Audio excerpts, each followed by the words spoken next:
কিসে রিজিক বাড়ে, কি করলে রিজিকে ভরপুর বারাকা হয়, রিজিকের চাবিকা ঠিক কোথায়, কোন পথে চললে রিজিকে ভরপুর বারাকা হবে, আমার জীবনে বরকত নেমে আসবে রিজিকে, এটা জানতে মনে যাচ্ছে না আমাদের?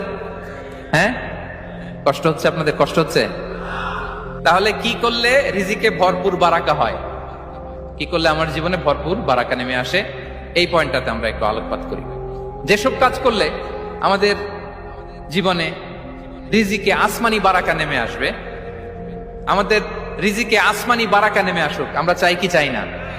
সবাই আমরা চাই নিশ্চয়ই। যে কাজ করলে রিজিকে আসমানি বারাকা আসে, এর এক নম্বর হচ্ছে তাকওয়াল্লাহ, আল্লাহর ভয়। আল্লাহ তাআলা বলছেন, ওয়া মাইয়াত্তাকিল্লাহা ইয়াজআল লাহু মাখরাজা ওয়া ইয়ারযুকহু মিন হাইসু লা ইয়াহতাসিব। যে আল্লাহকে ভয় করে, যে আল্লাহ সচেতন, আল্লাহ তাকে মাখরাজ মানে কি জানেন? ওই যে এক্সিট লেখা না এদিকে, এই এক্সিটকে আরবিতে বলে মাখরাজ।